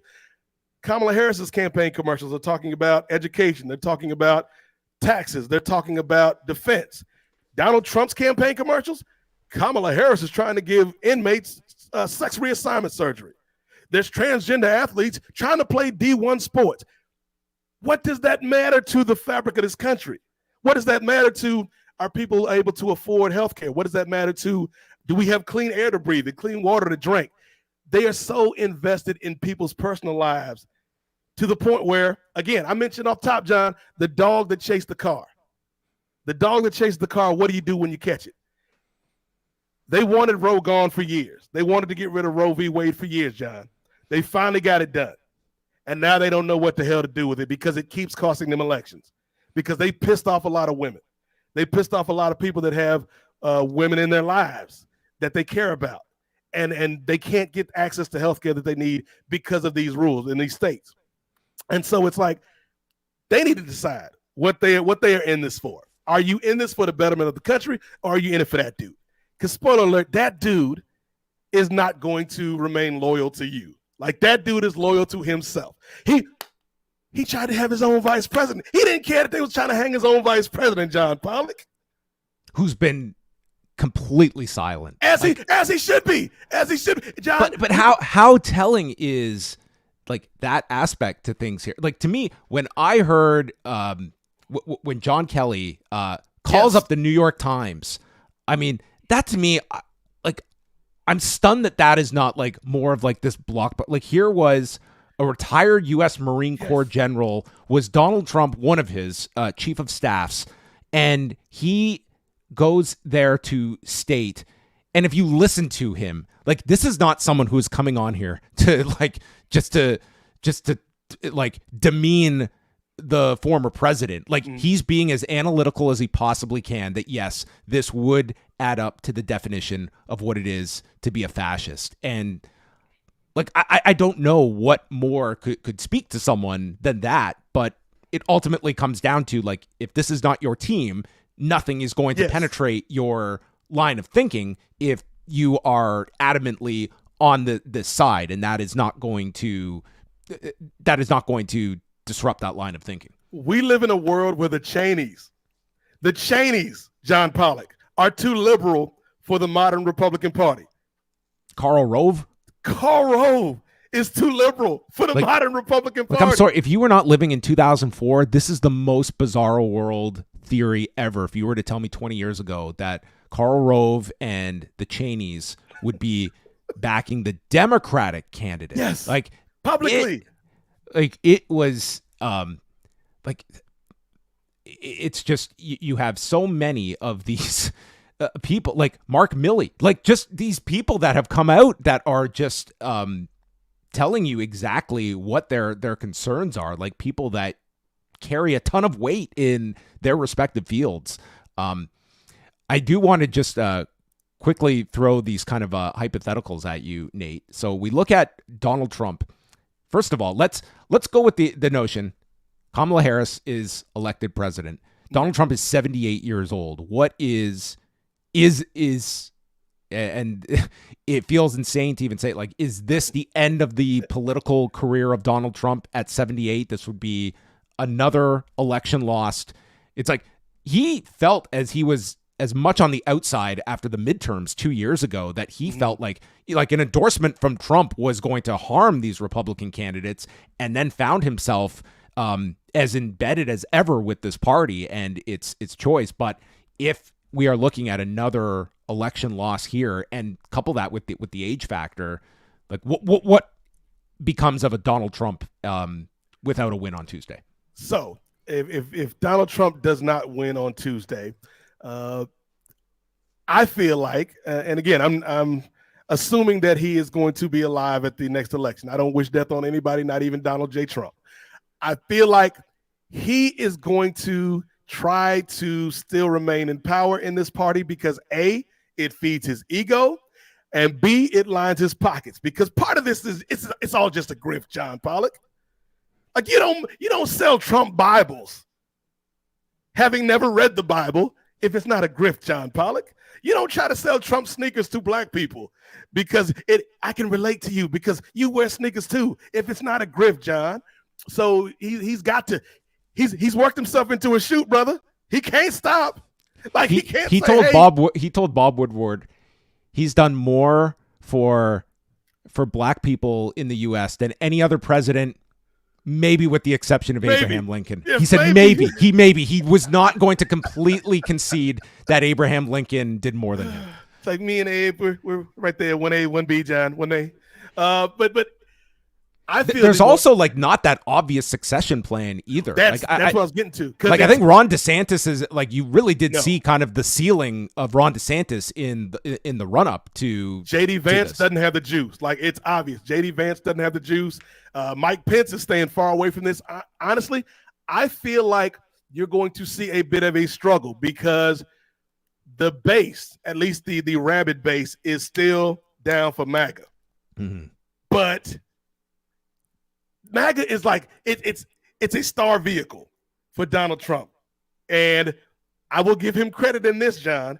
Nobody else in that party can do what he did.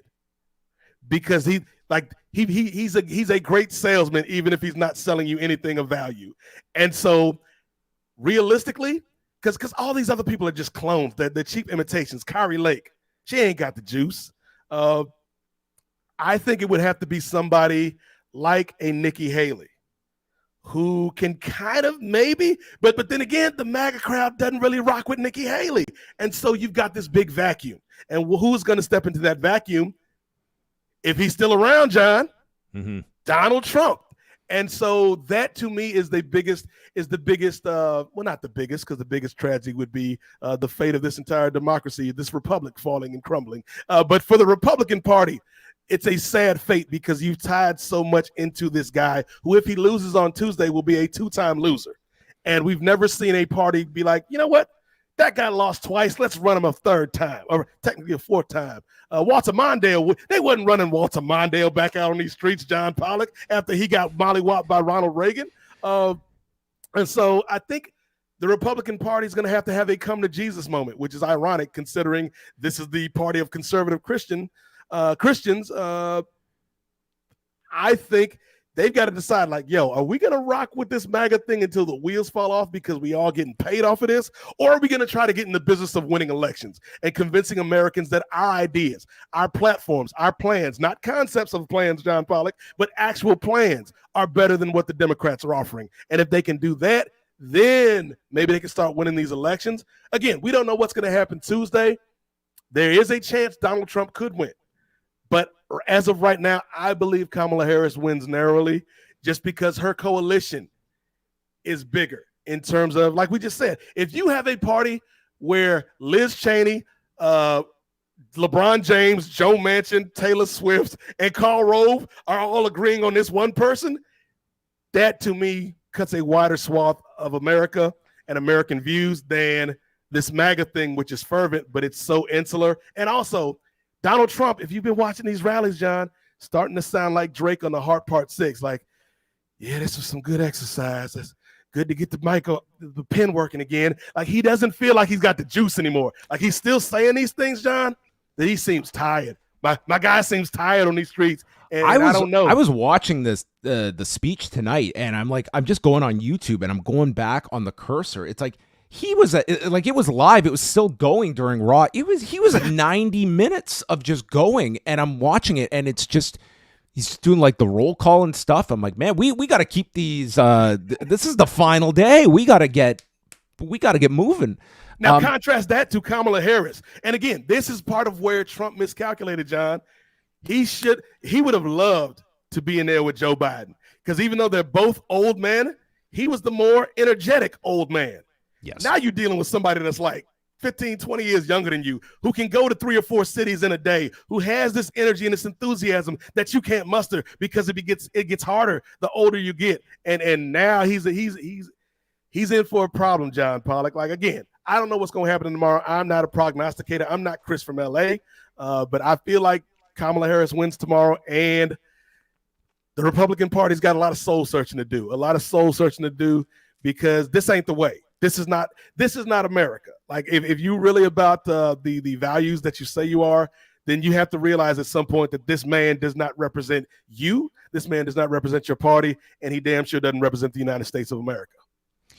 He's Nate Milton, but we are going to make him our Nate Silver for these purposes. I won't keep you too much longer because I know you've been staying up late with us. But just for the side of the argument that we look at a Democratic loss in this situation. Now, the Democrats, I think they have a pretty deep bench when you look at the potential candidates from your Josh Shapiro's, your Pete Buttigieg. Like there are other candidates, but like, what does a loss mean for Kamala Harris and her political aspirations? I think it's a much deeper look that the Democratic Party has to have with itself with a loss here. Like, this would be a pretty devastating loss. Like, there's a lot obviously at stake in this election, but what do you see hypothetically if it were in fact a Republican win on Tuesday? Yeah. So if Trump wins, and let's again, because it's a two-part question, because we're looking at the president, we're looking at the main event, John Pollock, but there's also a big undercard when you're looking at all these congressional seats up for grabs. So let's assume that Trump wins the presidency and assumes control of Congress, which would be the worst case scenario for America. Might have 2 Supreme Court justice retirees in this, like it's very, very consequential. Very consequential. Like the best case scenario in a Trump victory is that the Democrats get control of Congress, because at least then you've got checks and balances as the founding fathers intended. But here's the thing, John, when you look at the Democrats, if Kamala Harris loses, she will still serve as a senator. Like, I could see her becoming more and more of a vocal leader in the Senate. Like, I mean, she already is. But I don't think I see another run. No. At least not a back-to-back run. And then, she's still young, John. Like, she's young enough that she could sit out a cycle. Like, she's 60 and come back and still be younger than Trump and or Biden at the time of this recording. But you talk about that deep bench, whether you're talking about Pete Buttigieg, Cory Booker, Hakeem Jeffries, Big Gretch out in Michigan, Gretchen Whitmer. Like, there's so many young, thoughtful, Democratic stars that I could see, it move into that next spot. And that's one of the great things that they did at the DNC this year, John. They avoided the contested convention because that would have been bad news for everybody. That's not how you want to start a campaign. There was no time for that chaos. But you also were able to highlight and spotlight the past, the present, and the future of this party, where we got the Clintons, we got the Obamas. Michelle came out, dropped a pipe bomb on the people. But then you see these, like you said, Ben Shapiro, some of these young senators and congressmen and congresswomen that are the future of the party. And it's a hopeful future, again, contrasting with the Republican ideal of things. And so if Donald Trump wins, which could happen, first of all, to answer a question you haven't even asked me, John, I will be in Virginia on January 6th because I don't have time to be storming nobody's damn Capitol because that's not what Americans do. But I will... A day of love. Yes, it's a day of love, John. But if Trump wins and if in some way, shape, or form retains control of Congress, it's bad news, man. Like, it's not to get into the land of hyperbole, but if you thought this dude was wild before in the first Trump term, now he's got no guardrails. Like, he can literally, like you said, with the Supreme Court, put people in there to do his bidding, change the Constitution, change laws that affect day-to-day lives of American citizens. And so, affect our relationship on the world stage. And so if Donald Trump does win, I just hope that it's a split ticket and the Democrats can retain control, can gain control of Congress, because that's going to be the guardrails. That's going to be the we used to bowl, John, when you were a little kid, and maybe, you're taking Max out bowling, and they've got like the bumper bowl. The Congress will be the bumper bowls for America, so this dumbass bowling ball that is President Trump doesn't knock over the pins in the rest of the world. And that's all we can hope for if a Trump presidency becomes a reality. But again, John, if Donald Trump wins, I tell everybody, man, like, yes, that's important. Yes, it can affect our lives, but that doesn't mean you as an American, like, give up or just dive into conspiracy theories or just get pissed off. Like, we've been through this as a country. Like, this is a country whose history has been fraught with regime changes, has been fraught with transitions of power. And so it's like, yeah, like, we're Americans, man. Like, we are messy. We are insane. We are dysfunctional. But when we come together, we can make beauty out of that dysfunction. We can make the 7-layer salad, John, the mosaic, the cup of Brunswick stew that we were always meant to be. Hopefully we don't have to even envision what happens if Trump wins tomorrow, John, because, and again, not to be partisan, but there is only one answer because it's a binary choice. Jill Stein, get your ass out of here. You are not helping anybody. RFK, get over there. Tulsi Gabbard, get over there. It's Kamala and Trump. Those are your two options, and one is clearly better than the other. And again, it's not even based on policies. It's just based on a rational, reasonable adult in that Oval Office. And hey, vote for Kamala. And then in 4 years, maybe the Republicans will get back to their senses and we can have debates like the good old days, John. You have to be, it has to be so crazy for me to yearn for the days of George W. Bush, John Pollock. I'm feeling nostalgic about our guy, George W. Bush, who was in countries overseas getting shoes thrown at him, John. I'm nostalgic for the Bush years. I'm nostalgic for John McCain. I'm nostalgic for Mitt Romney. And it's because of this man, Donald Trump. So God bless America. Please, God bless America, because we need all the help we can get. And it's going to be an anxious 48 hours because I don't think they're calling the election tomorrow night, John. I don't think so either. I would be stunned. And I don't think it's going to be as long as it was last time with Biden, where we didn't find out until Saturday. But I think maybe by Thursday we should know. At least that's my prediction.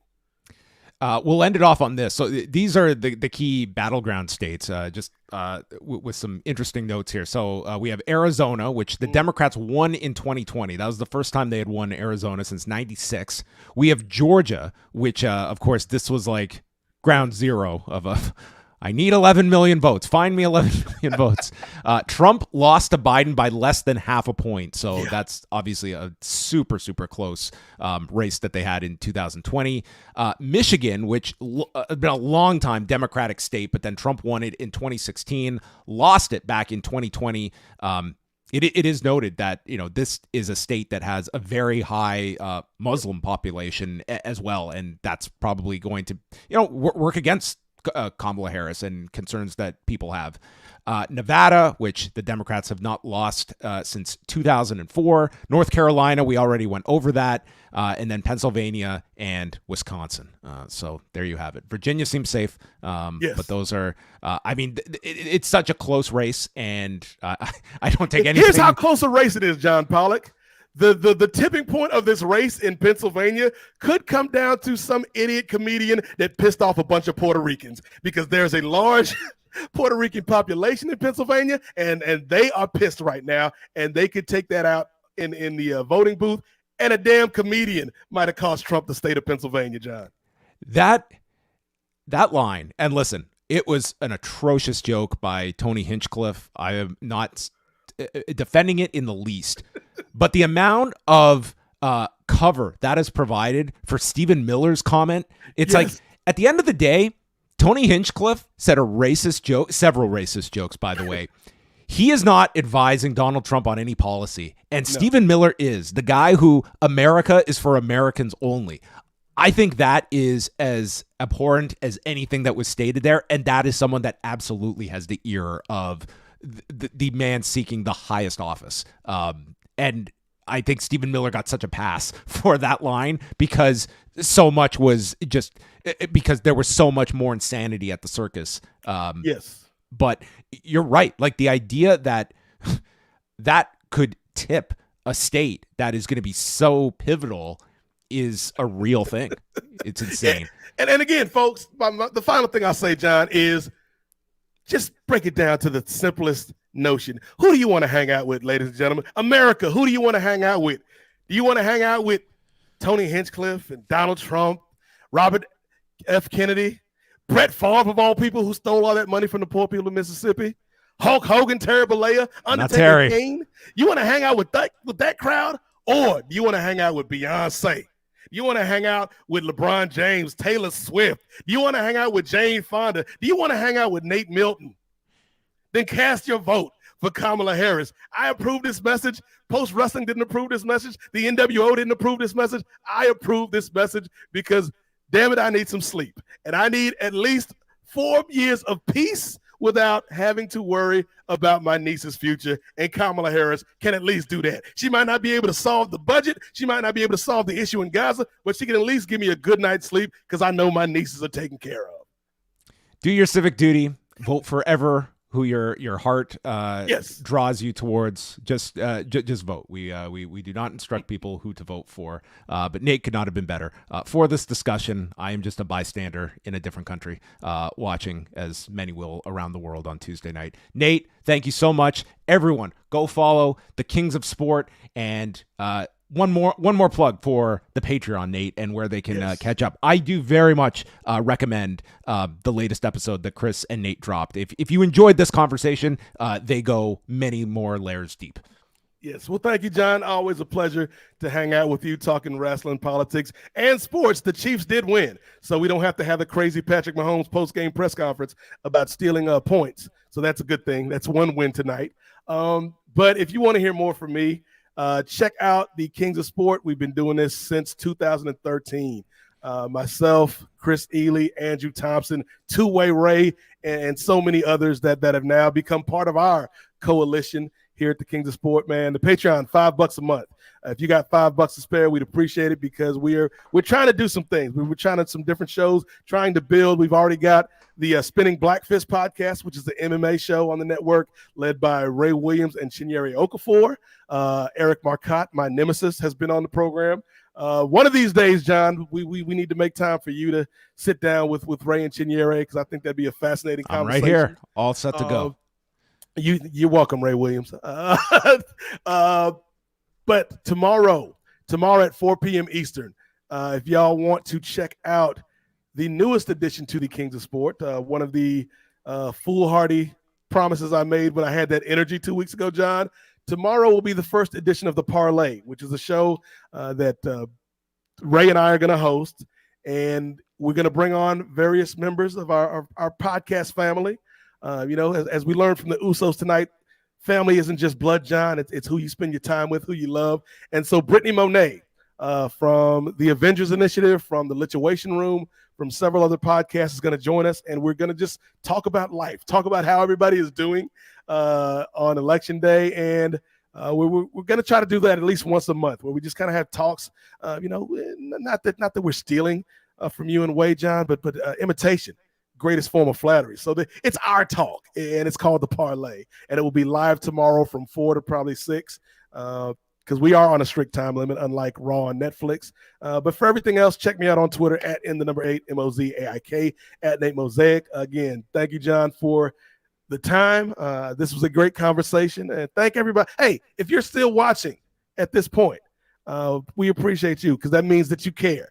You either care about the country or you care about John and I having this conversation, and that means something. So support us, support John and Way and the rest of the post Avengers here, and we can make podcasting great again, John Pollock.